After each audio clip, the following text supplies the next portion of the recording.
Amen.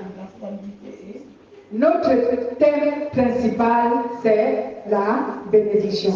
Mais le chapitre 4 que nous allons étudier aujourd'hui est intitulé « Est-ce que la bénédiction donne-t-elle la stabilité et l'éternité ?» Est-ce que la bénédiction donne la stabilité et l'éternité? Parce que, pourquoi le Saint-Esprit nous a donné ce sous-thème? Le Saint-Esprit nous l'a donné parce que, très souvent, certains chrétiens pensent, ou certains humains pensent que, quand ils sont bénis, ils ont la stabilité. Amen. Oui, certains pensent qu'en étant bénis, ils ont la stabilité. Et d'autres pensent même qu'en étant bénis, ils ont l'éternité. Surtout les chrétiens qui sont mal affermis. Ou encore ceux qui sont des bébés spirituels. C'est pourquoi le Saint-Esprit nous a donné ce thème. Pour nous faire connaître ce qu'il amène. Pour que nous sachions, est-ce que la bénédiction peut-elle nous donner la stabilité? Ou encore, est-ce que la bénédiction peut-elle nous donner ici l'éternité? On va le savoir. Amen. Et comme cela, toi et moi, on ne va plus penser ce qui n'existe pas ou ce qui existe. On le saura maintenant. Donc, bien aimés, voici ce que le Saint-Esprit nous enseigne sur ce sous-thème. Il n'y a qu'une seule bénédiction qui donne la stabilité et l'éternité. Et cela, lorsque la personne est en Christ. Donc je dois préciser. Lorsque la personne est en Christ, il y a une seule bénédiction qui donne la stabilité et l'éternité. Cette bénédiction, c'est la bénédiction spirituelle. Vous allez connaître le nom de cette bénédiction un peu plus tard. On commence d'abord à dire que c'est une bénédiction qui est spirituelle. Amen. C'est une bénédiction qui est spirituelle. C'est elle qui peut te donner à toi le croyant, à toi le chrétien, la stabilité et l'éternité. Cette bénédiction s'obtient par le Saint-Esprit. Donc c'est le Saint-Esprit qui régénère cette bénédiction. Alléluia. C'est le Saint-Esprit qui régénère cette bénédiction. On va d'abord lire Éphésiens 1, 3 à 14.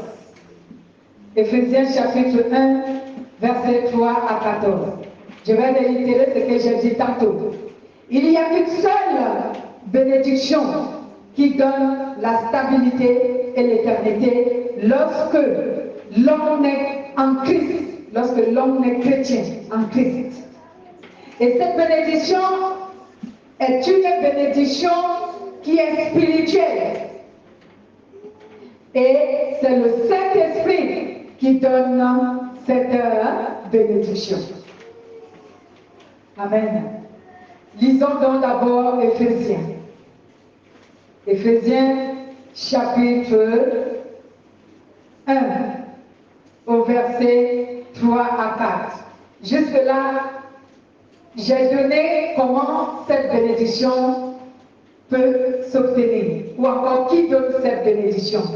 Et je vous ai déjà fait savoir qu'elle n'est pas palpable, elle est spirituelle. Et qui la donne, c'est le Saint-Esprit. Mais je ne vous ai pas encore donné le nom même de cette bénédiction. Amen. Lisons d'abord Éphésiens, qui est à la page. Allez-y, faites la lecture.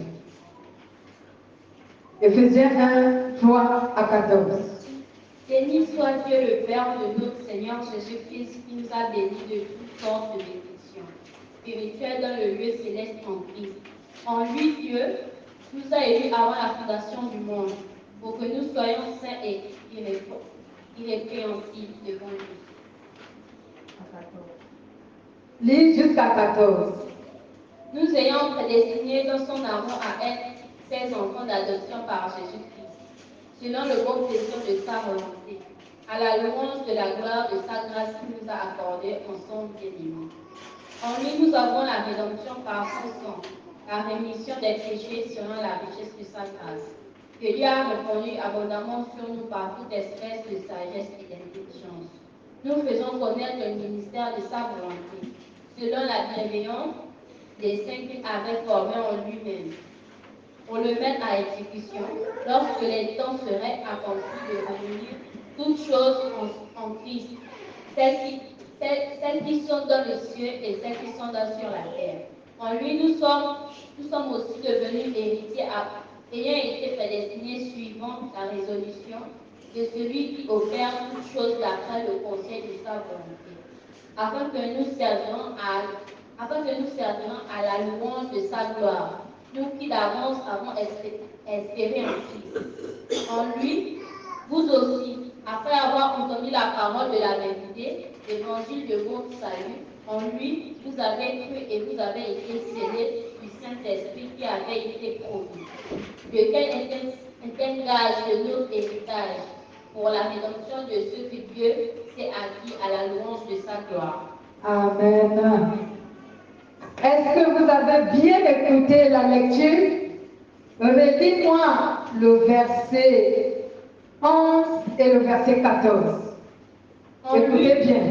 En lui, nous sommes aussi devenus héritiers ayant été prédestinés, suivant la résolution de celui qui opère toutes choses d'après le conseil de sa volonté. Amen. Arrêtez-vous. En lui, nous sommes devenus quoi? Héritiers. Amen. En lui, nous sommes devenus héritiers parce que nous avons été prédestinés selon son plan. Merveilleux. Amen. Lisez également 14. Lequel est un gage de notre héritage pour la rédemption de ce que Dieu s'est acquis à la louange de sa gloire. Voilà. Et qui consiste le gage de notre héritage? Qui? Quel est celui qui consiste ici? Le gage de notre héritage, c'est le Saint-Esprit. C'est pourquoi nous avons dit tout à l'heure que cette bénédiction qui donne la stabilité et l'éternité est une bénédiction qui est spirituelle. Et celui qui donne cette bénédiction, c'est le Saint-Esprit. Et maintenant, quelle est cette bénédiction? Cette bénédiction, c'est que toi et moi, lorsque nous recevons le Saint-Esprit, nous devenons héritiers de Dieu et co-héritiers de Jésus. Amen.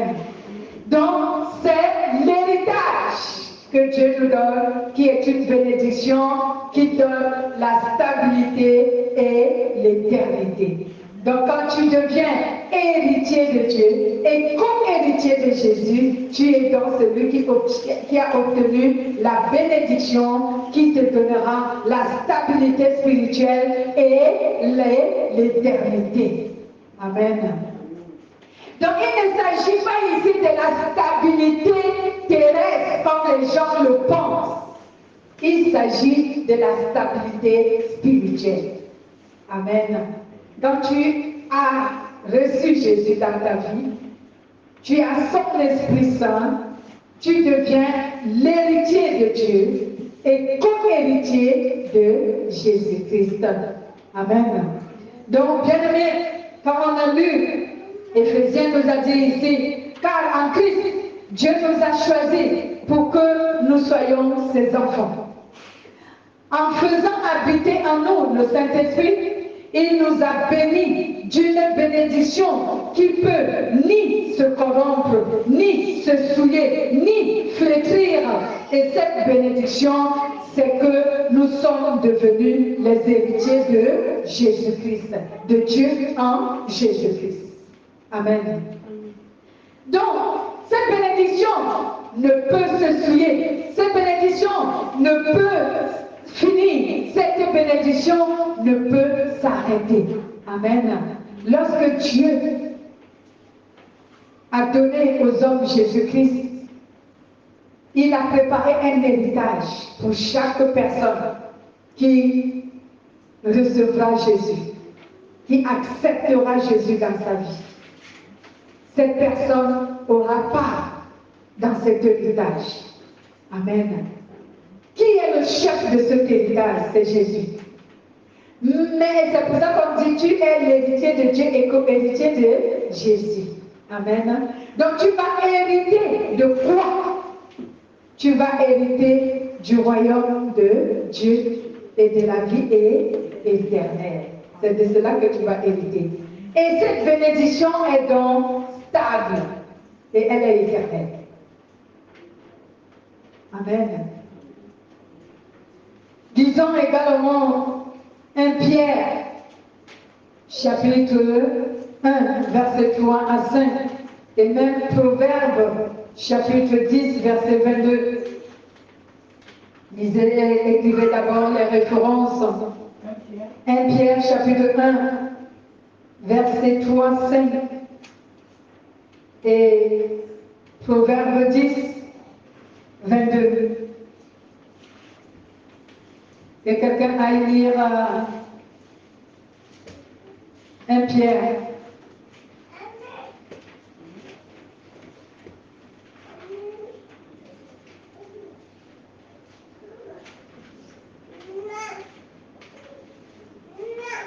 Qui va lire? Vous êtes à la page 1 Pierre? Si vous n'êtes pas à la page, je vais faire la lecture. Il est écrit, écoutez la lecture. Béni soit le Dieu et Père de notre Seigneur Jésus-Christ, qui, selon sa grande miséricorde, nous a régénérés par la résurrection de Jésus-Christ d'entre les morts pour une espérance vivante, pour un héritage qui ne peut ni se corrompre, ni se souiller, ni se flétrir, et qui vous est réservé dans les cieux. Amen. À vous qui êtes gardés en la puissance de Dieu par la foi pour le salut prêt à être révélé dans les derniers temps. Donc ici, Dieu nous montre que l'héritage qui ne peut ni se souiller, ni se corrompre, ni flétrir. Et c'est cet héritage qui est la bénédiction qui donne la stabilité. Parce que cet héritage ne va jamais se ruiner. Amen. C'est pourquoi Dieu nous dit quelque part dans les évangiles, il dit, gardez votre trésor dans les cieux, où ni la ruine, ni les voleurs ne peuvent percer. Amen. Donc, parce que quand tout ce que tu possèdes, ou tout ce que tu fais, a un rapport avec la volonté de Dieu, cela garantit la sécurité de ce que tu as ou de ce que tu fais. Amen. Alors que si ce que tu as ou ce que tu fais, Dieu n'y est pas, tu n'as aucune garantie. On va en parler un peu plus en amont. Amen. Lisez donc Proverbe. Quelqu'un a su Proverbe? Lisez donc. Proverbe 10, verset 22. C'est la bénédiction de l'Éternel qui enrichit, et il n'y ajoute aucun chagrin. Alléluia. C'est la bénédiction de Dieu qui enrichit. Et Dieu n'y ajoute aucun chagrin. Alléluia. Vous croyez que lorsque Dieu vous donne les choses matérielles et même financières ici sur la terre, vous n'aurez pas de chagrin? Vous aurez toujours un chagrin. Parce que lui-même, il a dit à l'apôtre Pierre un jour, l'apôtre Pierre ayant posé la question, Seigneur, nous avons tout quitté et nous t'avons suivi. Qu'adviendra-t-il de notre vie? Mais j'aime la version du livre de l'évangile de Marc. C'est dans cet évangile qu'il dit, il dit, vous qui avez quitté tout et vous m'avez suivi, moi, et à cause de la parole il vous sera donné au centuple ce que vous avez abandonné. Mais cela vous sera accompagné de persécutions. Donc, en d'autres termes, même si Dieu te donne le monde entier, il met ça sous tes pieds et tu auras toujours du chagrin. Amen. Parce que ce sont des choses qui ne sont pas éternelles. Donc, tout ce qui n'a pas d'éternité peut provoquer le chagrin. Si tu as une voiture, même si tu l'as achetée dans la maison mère, en quelques années, tu auras les soucis avec cette voiture, n'est-ce pas? Parce qu'elle va vieillir.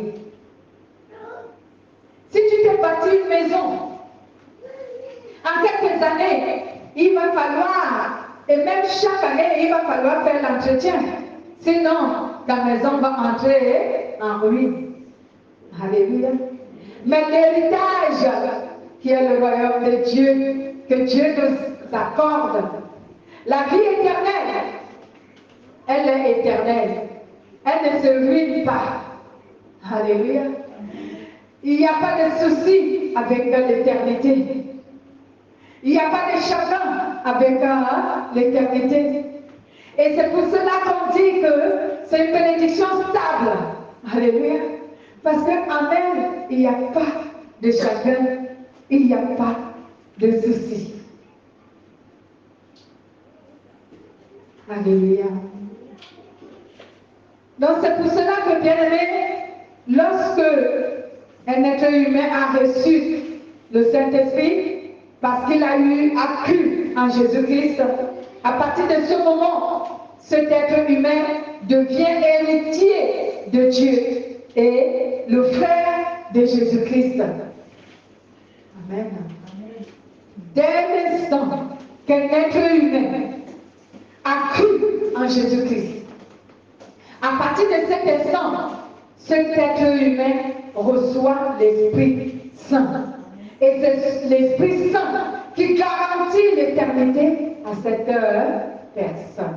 C'est l'Esprit Saint qui donne la stabilité à cet individu, à cette personne. Amen.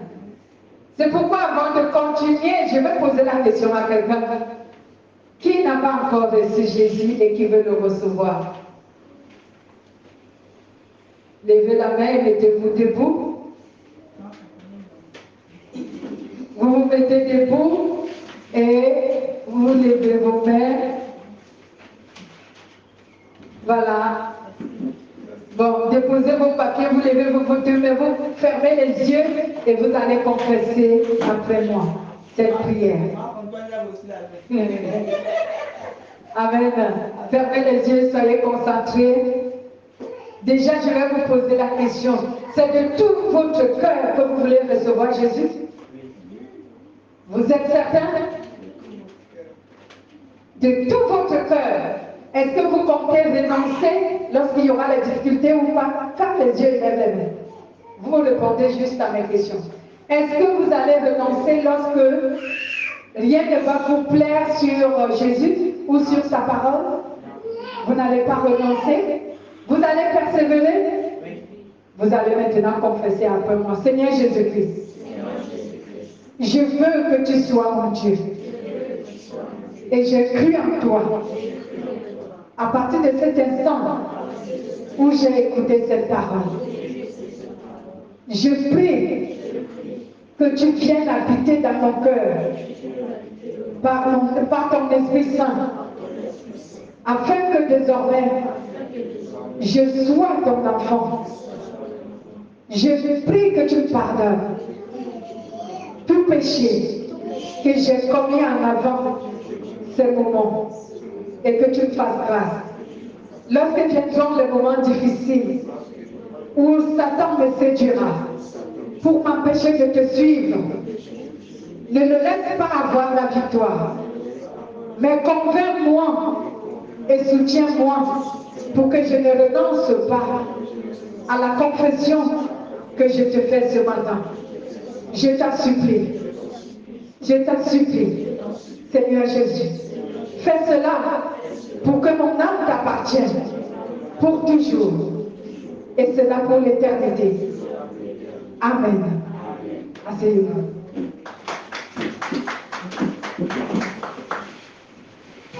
Donc, bien-aimés, nous voyons donc que lorsque nous confessons, nous croyons, la Bible déclare que quand tu confesses de la bouche et que tu crois du cœur, la grâce t'est donnée.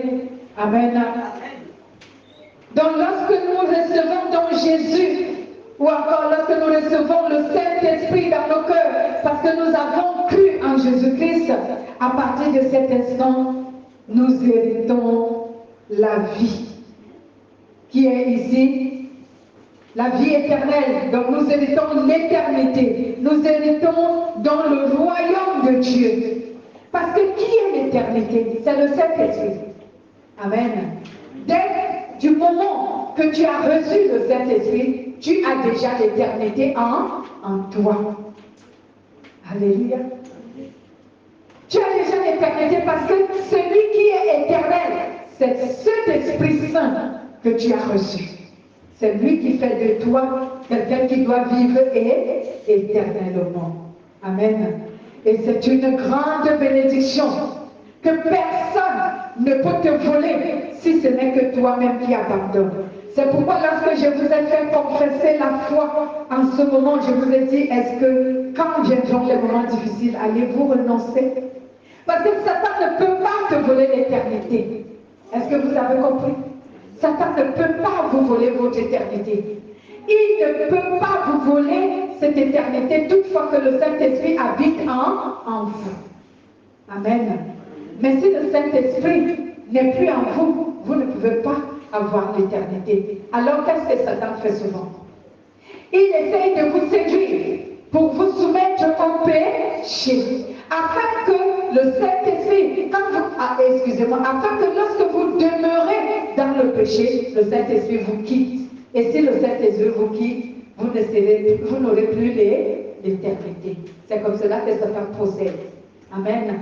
C'est pourquoi je vous invite, vous qui avez donné vos vies à Jésus aujourd'hui, vous qui avez accepté Jésus, donc demeurez, même si Satan vous séduit pour vous pousser à perdre l'Esprit de Dieu, ne lui donnez pas l'occasion.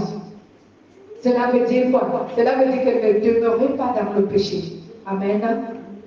Toutefois que vous avez commis un péché, sachez que Jésus pardonne le péché. Allez auprès de Jésus, priez, demandez-lui pardon et il va vous pardonner. Amen. C'est ce que vous devez désormais faire afin de garder cet héritage que vous avez obtenu. Amen. Nous allons lire également Romains chapitre 8, verset 17 qui nous le confirme. Romains chapitre 8, qui est à la page Romains chapitre 8, j'y vais. Si vous avez trouvé la référence, vous lisez Romains 8, 17. Romains 8, 17. Or, si nous sommes enfants, nous sommes aussi héritiers. Héritiers de Dieu et de co-héritiers de Christ. Si toutefois nous souffrons avec lui, afin d'être glorifiés avec lui. Amen. Si toutefois nous souffrons avec lui, afin d'être glorifiés avec lui. Amen. Vous avez entendu la lecture. Donc, lorsque, ici, la Bible nous dit, or, si nous sommes enfants de Dieu, nous sommes aussi héritiers de Dieu. Héritiers de Dieu, co-héritiers du Christ. Et si, toutefois, nous souffrons avec lui, afin que nous soyons aussi glorifiés avec lui. C'est pourquoi le Saint-Esprit nous pose cette question ce matin. Est-ce que vous pensez que, parce que vous avez été élus déjà héritiers de Dieu, ou vous croyez que vous avez maintenant cette stabilité du monde qui pense que tu ne vas plus souffrir, que tu ne vas plus avoir des manquements? Est-ce que c'est ça? Est-ce que parce que tu es héritier de Dieu, héritier de Dieu et co-héritier de Christ, donc cela veut dire que tu ne vas plus souffrir sur la terre, ou cela veut dire que tu ne vas plus manquer de rien. Est-ce que c'est vrai? Non. Mais c'est ce que beaucoup de chrétiens pensent, que parce que nous sommes chrétiens, nous avons peut-être une bonne relation avec Dieu, nous ne devons plus manquer de quelque chose, nous devons tout avoir sur terre. Alors qu'aujourd'hui, le Seigneur nous enseigne que ce n'est pas vrai. Amen.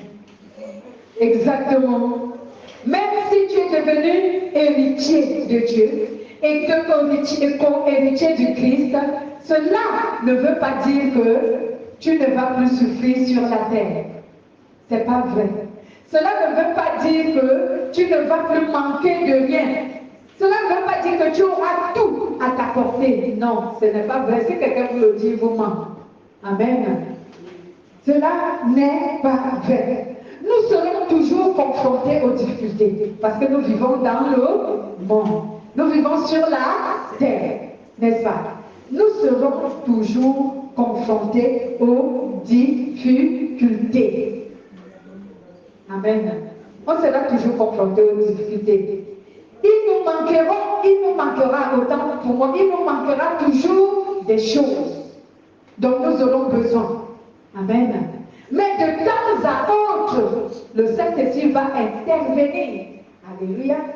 De temps à autre, le Saint-Esprit va intervenir pour nous délivrer de la souffrance que nous sommes confrontés. Amen. De temps à autre, le Saint-Esprit va intervenir pour nous donner ce qui nous manque. Alléluia. C'est cela l'assurance que nous avons. Amen.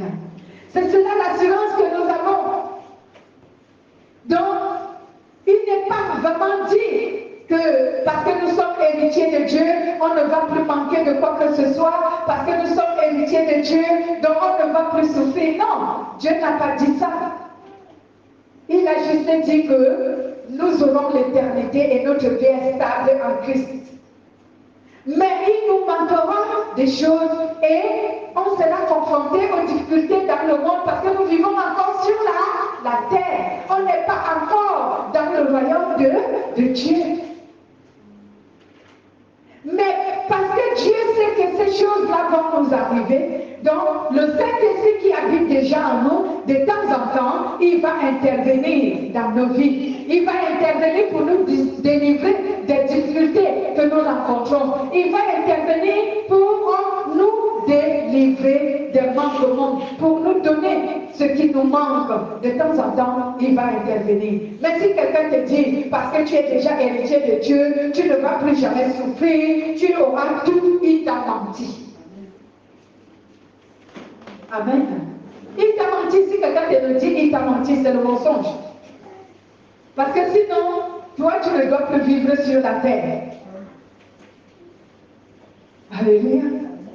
Lisons un peu le livre de Psaume 34, verset 20, et même le Psaume 23 en entier. On va d'abord lire Psaume 34, verset 20.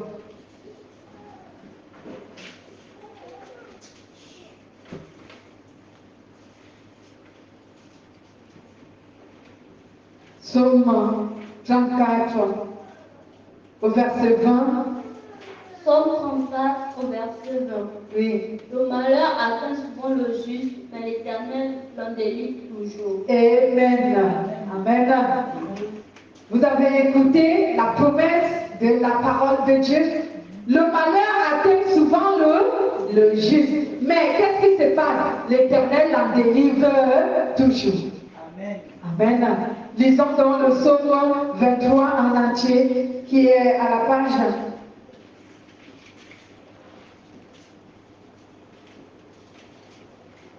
Quelqu'un à la page?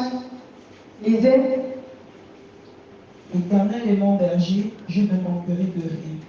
Il me fait reposer dans de verts pâturages. Il me dirige près des eaux paisibles. Il restaure mon âme. Il me conduit dans les sentiers de la justice, à cause de son nom. Quand je marche dans la vallée de l'ombre de la mort, je ne crains aucun mal, car tu es avec moi. Ta houlette et ton bâton, voilà mon réconfort. Tu dresses devant moi une table, en face de mes adversaires. Tu oins d'huile ma tête et ma coupe déborde. Oui, le bonheur et la grâce m'accompagneront tous les jours de ma vie et je reviendrai dans la maison de l'Éternel pour la durée de mes jours. Amen. L'Éternel est mon berger, je ne manquerai de rien. Cela ne veut pas dire que tu ne manqueras de rien, mais cela veut dire que tu as l'assurance qu'à chaque fois le Seigneur va intervenir. Alléluia. Oui, parce que certains vous interprètent mal la parole de Dieu. Comme il est dit ici, je ne manquerai de rien, il va te dire, tu ne manqueras de rien. Non, il a menti. Nous allons manquer des choses, mais l'Éternel interviendra quand il le faudra. Alléluia.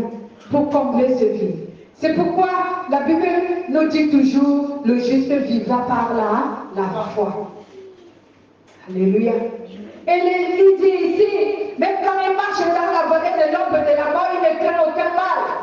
Pourquoi? Parce que l'Éternel est sa sécurité. Alléluia. Donc quand tu as Jésus dans ta vie, tu as l'éternité dans ta vie, tu as le Saint-Esprit dans ta vie, sois rassuré que tout ce qui t'arrive aura une solution. Amen. Sois rassuré. Ça, c'est une assurance. Amen. Et c'est ce qui doit fortifier ta foi. Supporte les moments de douleur. Amen. Supporte. Parce que tu sais que Dieu ne va pas t'abandonner dans cette situation. Il a dit dans sa parole, je ne vous abandonnerai jamais. Je ne vous délaisserai jamais. Je serai avec vous tous les jours jusqu'à la fin du monde. Est-ce que vous croyez que Dieu ment? Dieu ne ment pas. La Bible déclare dans le livre de Nombre que ce qu'il a dit, il l'accomplit toujours. Amen. Ce que Dieu dit, il l'accomplit toujours. Donc même lorsque vous souffrez, je ne sais quelle souffrance, même lorsque vous êtes vraiment dans l'abattement, peu importe la souffrance, rappelez-vous de cette parole. Le Seigneur a dit, il ne m'abandonnera jamais. Je sais que mon Rédempteur, ça c'est les paroles de Job, mon Rédempteur s'élèvera, il s'élèvera toujours. Alléluia. Donc le Seigneur agira toujours. C'est ce qui doit être ici le confort d'un chrétien, le confort de celui qui croit en Jésus. Amen.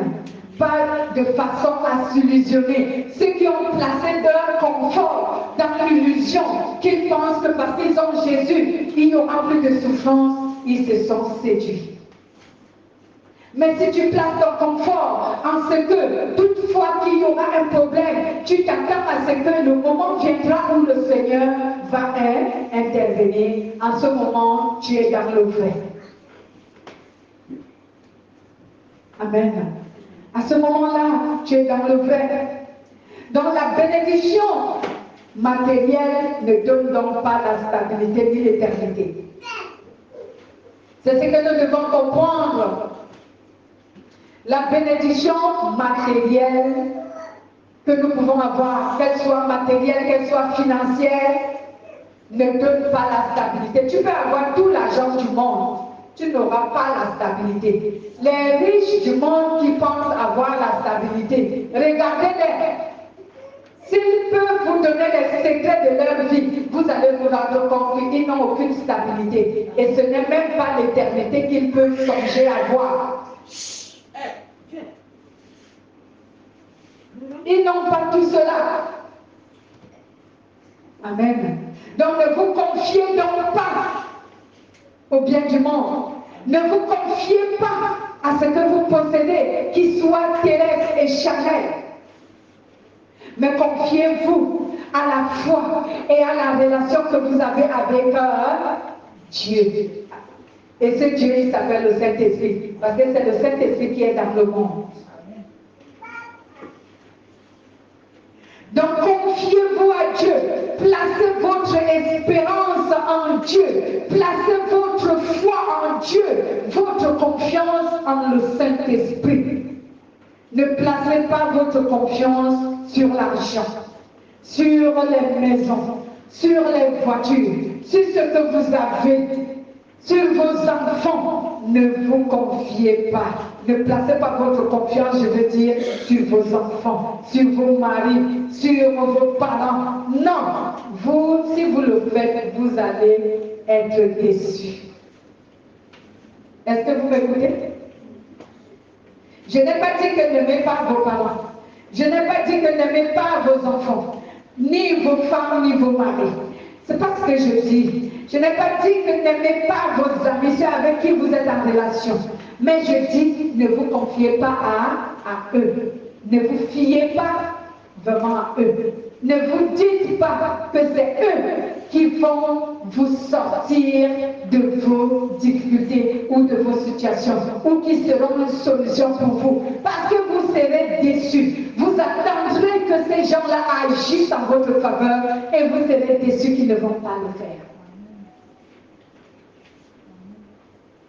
Mais si vous placez votre foi, votre confiance en Dieu, vous ne serez jamais déçus. Jamais. Parce que Dieu intervient toujours. Alléluia. Il intervient toujours sur tout ce qui vous arrive. Dieu va intervenir. Vous pouvez vous dire aujourd'hui, moi je suis encore enfant, bon, je n'ai pas de problème. Mais il y aura un certain âge, arrivera que tu auras des problèmes. Mais les enfants aussi ont des problèmes. Quelquefois, vous avez des problèmes entre vous, les enfants, les compromis, les mésententes, les petites provocations. Amen. Ne te fie pas à ta force. Ne va pas te battre en te disant, en me battant, j'aurai une solution.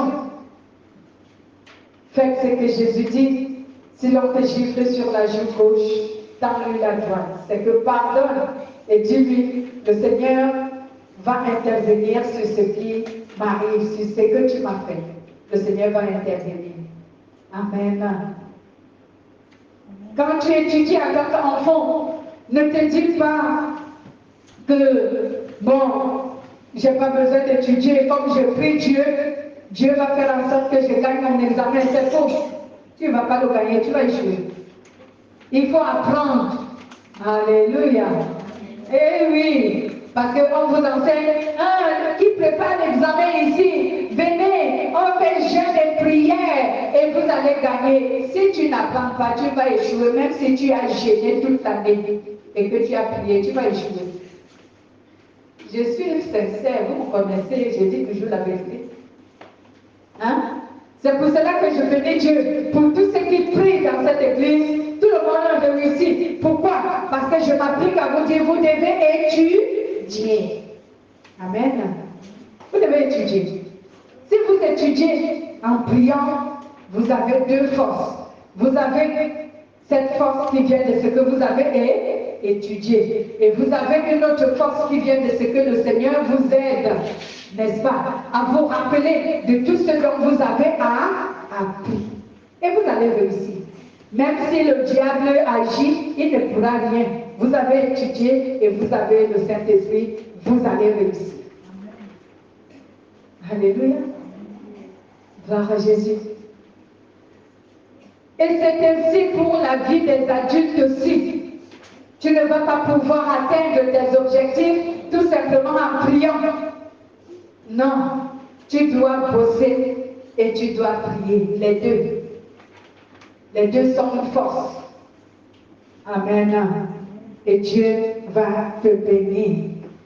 Mais, comme Dieu veut te dire ici, ne te fie pas à la bénédiction matérielle, ni financière, ni tout ce qui est sur la terre.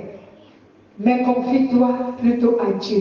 Donc, quand on dit se fier veut dire quoi? C'est que tes espoirs doivent être placés en Dieu. Alléluia. Tout espoir que tu as de la vie doit être sur Dieu. Si tu places tous tes espoirs sur Dieu, c'est alors que tu réussiras. Parce que le Seigneur ne va jamais t'abandonner. Amen. Donc, les bénédictions que nous avons sur la terre ne donnent donc pas la stabilité.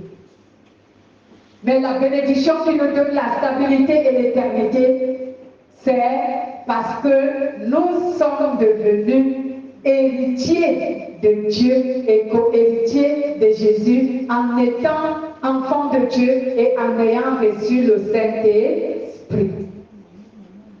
Donc si tu n'as pas le Saint-Esprit, tu n'es pas co-héritier de Jésus. Si tu n'as pas le Saint-Esprit, tu n'es pas l'héritier de Dieu. C'est le Saint-Esprit qui te donne cette grâce d'être un héritier de Dieu et co-héritier de Jésus.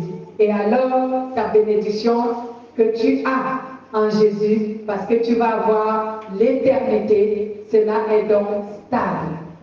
C'est cela la bénédiction stable. Alléluia. On ne sera donc pas long, ce chapitre n'est pas long, c'est de là que nous allons nous arrêter aujourd'hui. Est-ce que quelqu'un est content de cette parole qu'il a reçue? Tous acclamons donc pour le Saint-Esprit. Merci, nous allons nous lever et nous allons encore chanter pour la gloire de Jésus.